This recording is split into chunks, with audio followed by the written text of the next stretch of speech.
literally tell everyone that I do not put on a costume unless someone is paying me. Right.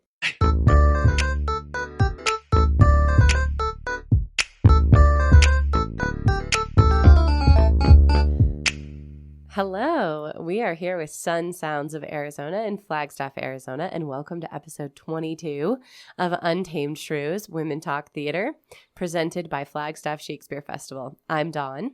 And I'm Becki. And I'm Hannah. It's October! Today we are going to chat all things spooky, tragedies, ghosts, fake blood stories, whatever we can think of. But before we get into it, how are my shrews doing? Wow, let me see. We are getting over our third consecutive cold. Sending a baby he goes to Montessori school 4 mornings a week, and oh my gosh, just so many germs, little vector of disease. It is insane, and also super sad when he's sick. It's poor Bubba, so sad. But he's 10 months old now. He's in the double digits. Oh my gosh. For months. And he's like not walking, but like transferring himself between things and like all that. And we're just keeping busy. I'm not sure I did the update, but we bought a new house and it is I did. Mm-hmm. Did I tell everyone it was a money pit? I think you did. I'm not sure if you had said that you had just discovered the water damage or if that was just something I know as your friend. Ugh. So yeah, like decades worth of water damage hiding behind some paneling along with some black mold. Good. So last week, the mold got remediated. This week, the asbestos ceiling is getting taken out of the living room. And then hopefully we get to start to rebuild and actually move to our house. But super fun. I don't know if this is boring for the shrews, so cut it if it is. But yesterday, Allie, someone we do aerial with, her partner Keith came over. He is a tree guy. And there were a lot of really poorly abused trees on the property, like they'd been topped and like all this other stuff. And he came over and it was delightful just to like chat with him and learn more about the trees in our area and more about like what it takes to make an unhealthy tree healthy, or when it's too late and you just have to give up and plant a new tree. But he was amazing, and he's going to come over and just like take care of those old ladies in the yard who need some TLC and get everybody like spruced up, or unfortunately some have to be I didn't even mean it.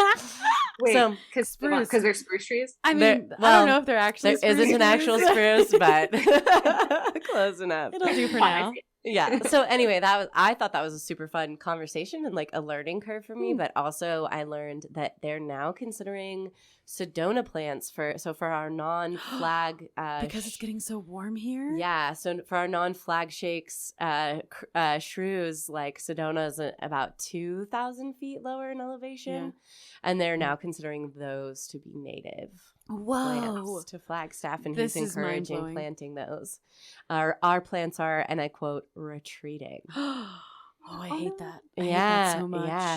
But he had really positive attitude and, ideas about what to plant and, don't give up on our ecosystem. Right. But we're definitely going to have to shift with it. Right. So, and just integrate some new ones. Yeah, exactly. Interesting. Yeah. Unfortunately, aspens are on their way out.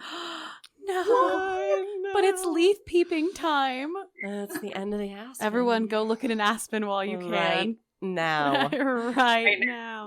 Yeah. Wait, has anyone looked at the leafometer? No. I haven't. I don't know what that is.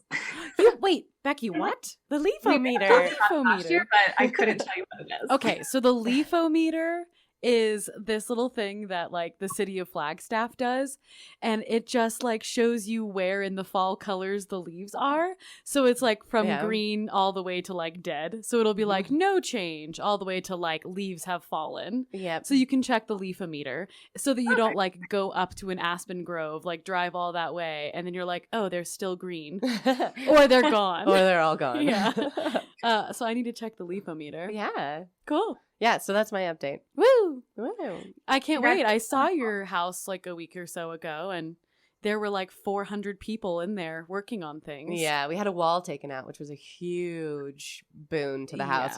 Yeah. It looks so much nicer now. When do you actually think you'll move in? I mean, we are hoping and praying for November 1st, but Okay. we really thought we'd be in October 1st, and that clearly was off Yeah. the mark with everything that needs to be done. So November 1st is our new moving target. Yeah. But either way, we're having Blake's birthday party there, which is December 2nd.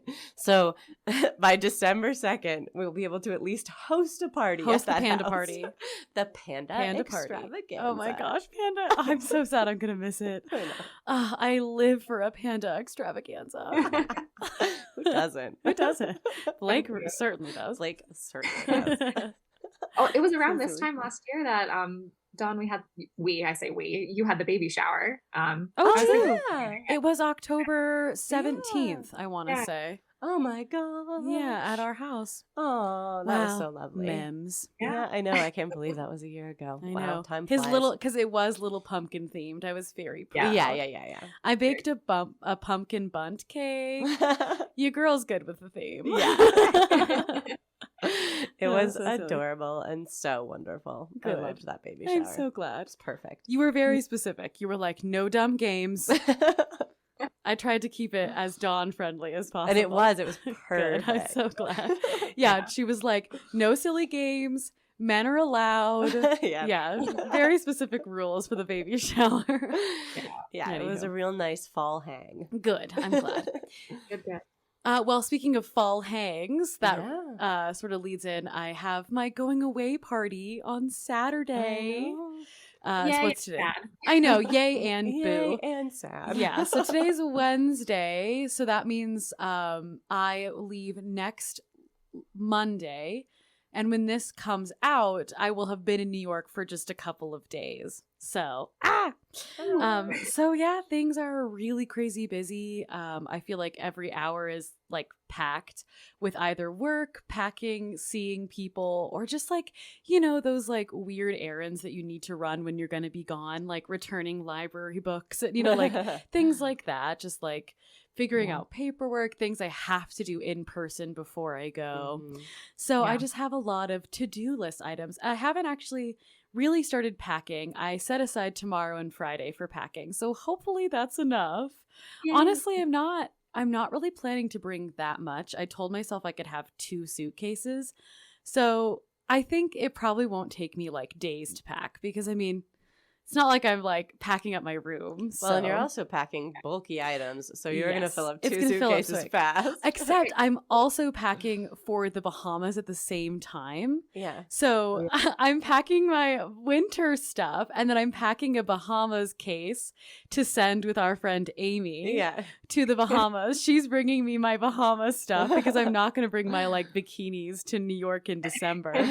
So I'm To be packing. fair, I will say the last time I was there, I did ClassPass had like a 2 or 3 week promo. Ooh. So I ended up going to like a Crunch gym specifically because they had a sauna. Oh, So yes. don't discount those bathing suits. I mean, I'll probably bring one because you know You your should. girl loves a pool Yeah, and a yeah. hot tub. Yeah. But I think one is probably enough. And Yeah. I'll probably only touch it once, maybe. Yeah. But yeah, no, I'm going to be packing like a tropical bag at the same time. I'm not bringing it with me, but I am packing it. Yeah, and I have been traveling so much, guys. I Yeah. haven't been home. Every single weekend I've gone somewhere since the Utah trip back Yeah. in August. I think the longest I've been home is like a week and a half since then.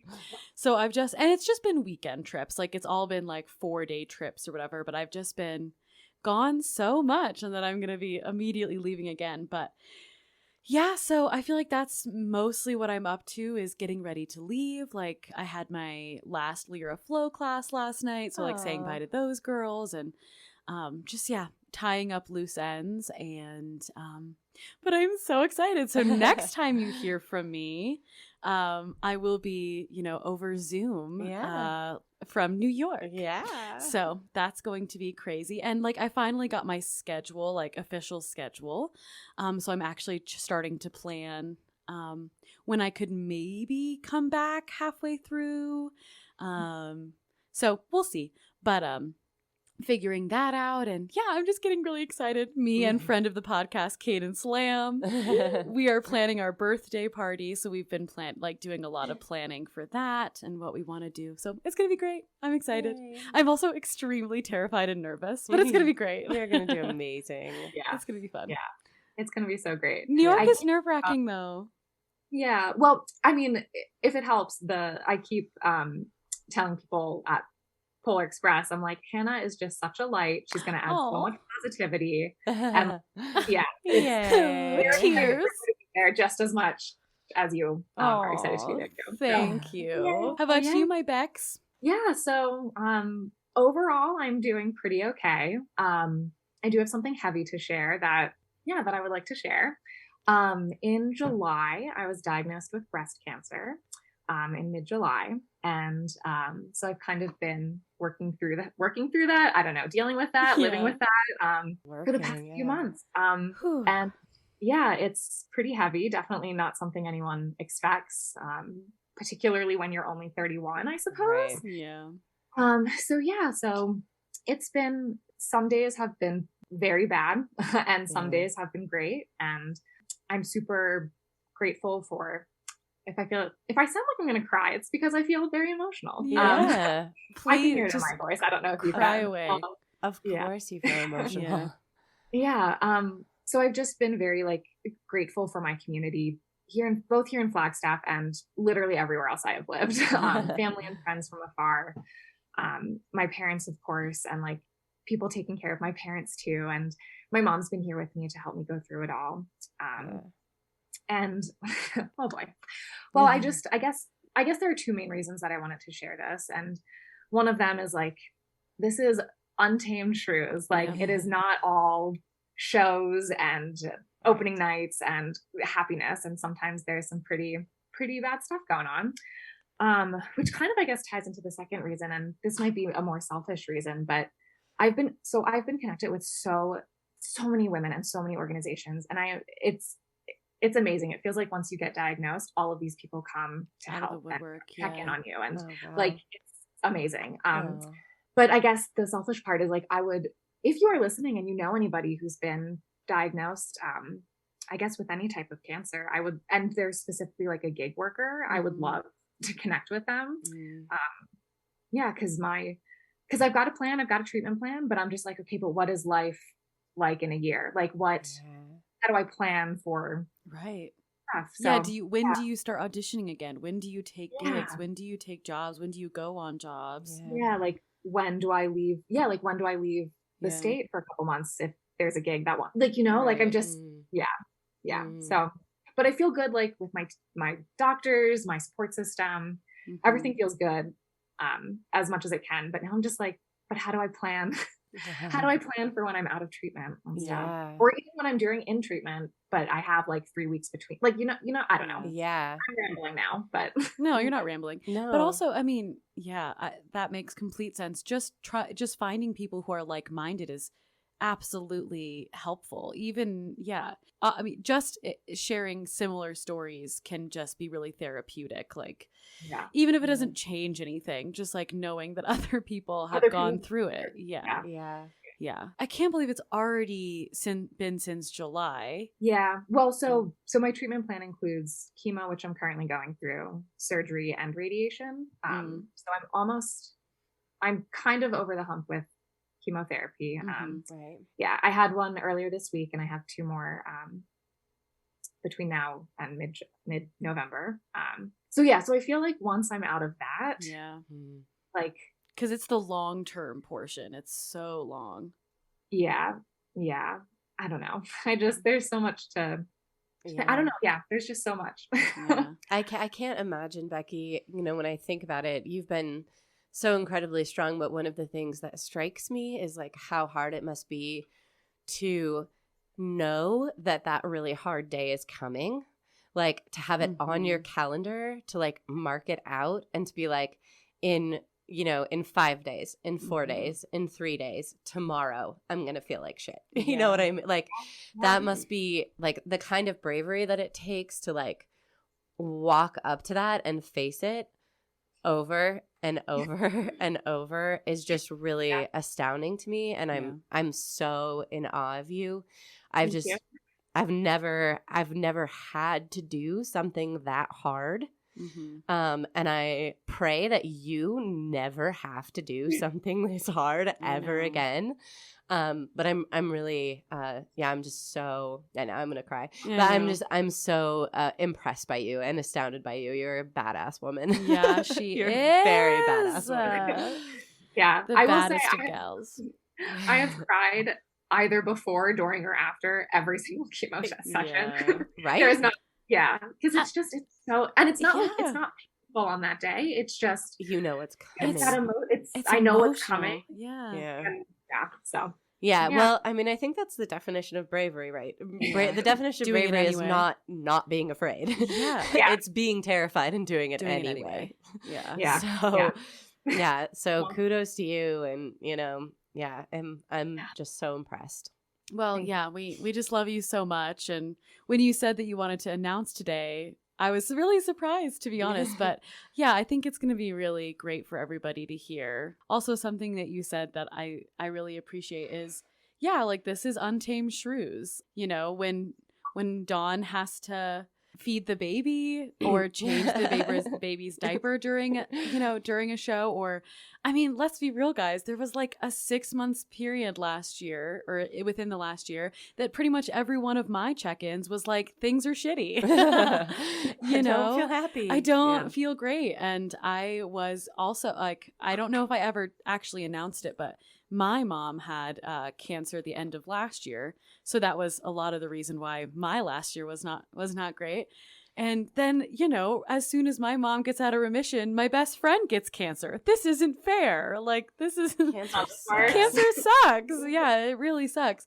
But I think that, I want people to know that, like, we're three real humans who go through very real things, and we go through breakups and cancer and depression and anxiety, and we're not just like it's photos. Not all rainbows and sunshine. Yeah, we're not just like photos on an Instagram and like giggles, which we are a lot of giggles. I have to admit, we are a lot of giggles, but we're not all giggles. Yeah. So well, and like Becki was saying, then there's this, part of the reason for this podcast is then we're also all doing it. Whatever we're doing, whatever we're going through it in a different universe than a lot of the world. So like, Becki talking about, this sort of like gig work and like, how do you balance having breast cancer and going through treatment and all of the people that you've met and the amazing support system, like you're still looking for someone who shares your exact experience because this is a unique world we live in. Like the theater world is not the everyday world. It's very different. Yeah. So Yeah. I mean, I've been connected with some, again, like amazing people, and I'm so thankful.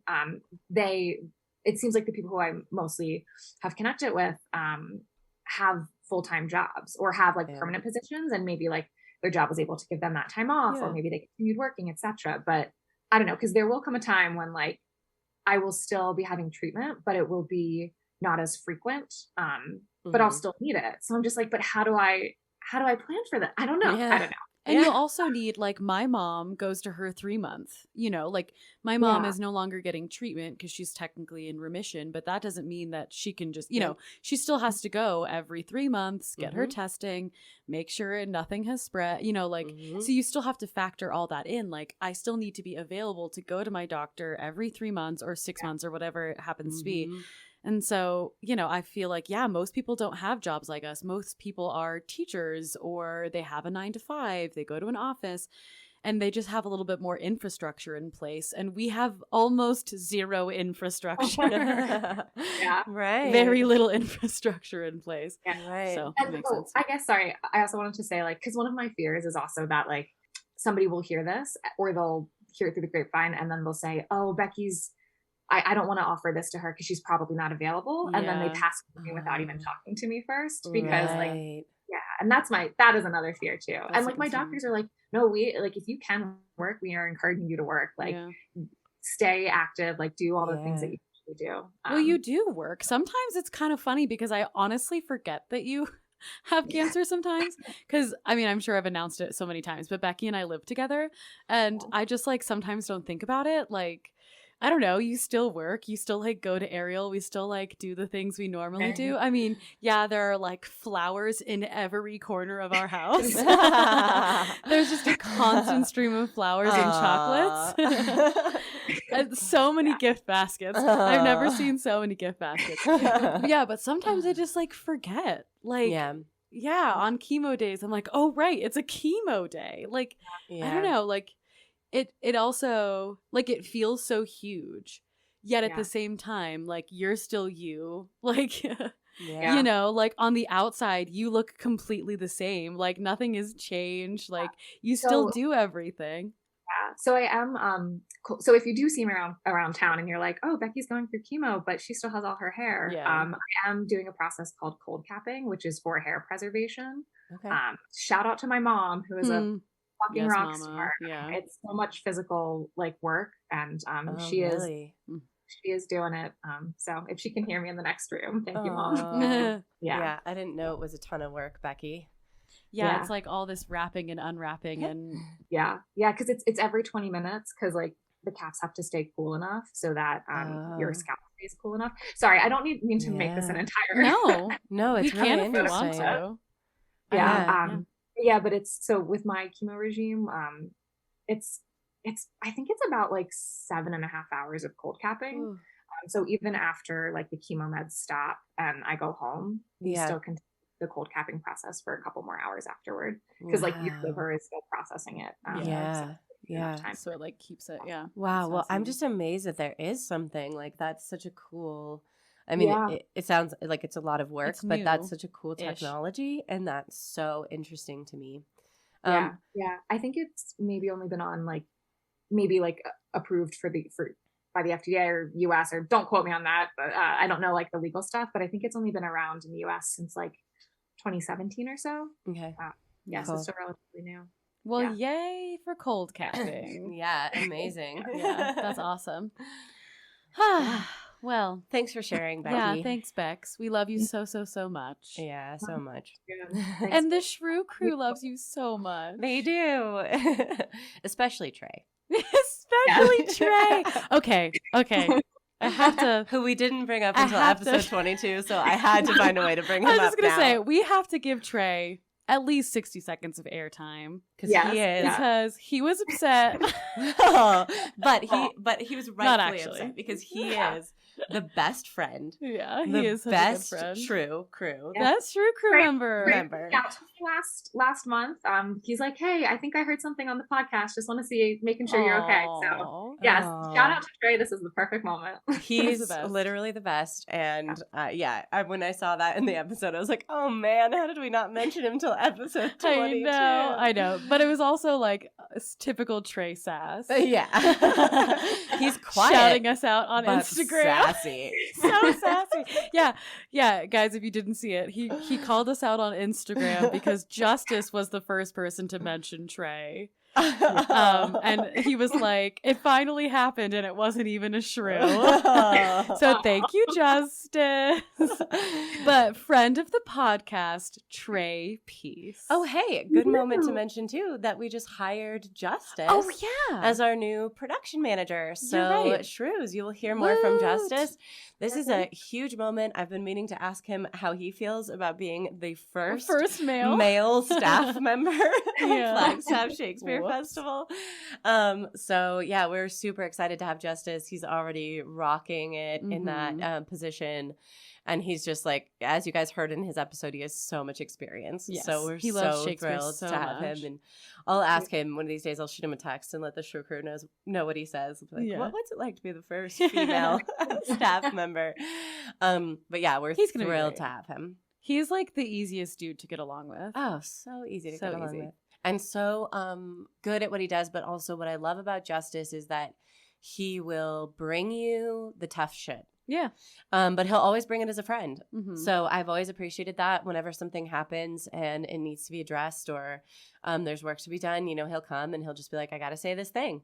And he'll say the thing and it'll be like, okay, good. Like for me as executive director, I think that's really important and it goes undone a lot. Like people would rather kind of like let something fester than come to me and be like, here's this difficult thing we need to deal with. Right. And I would so much rather deal with it. Please. I don't want it to explode. Yeah, because I hate finding out 3 months later that everyone was unhappy about something and being like, I could have fixed that in like 20 minutes. Like, y'all.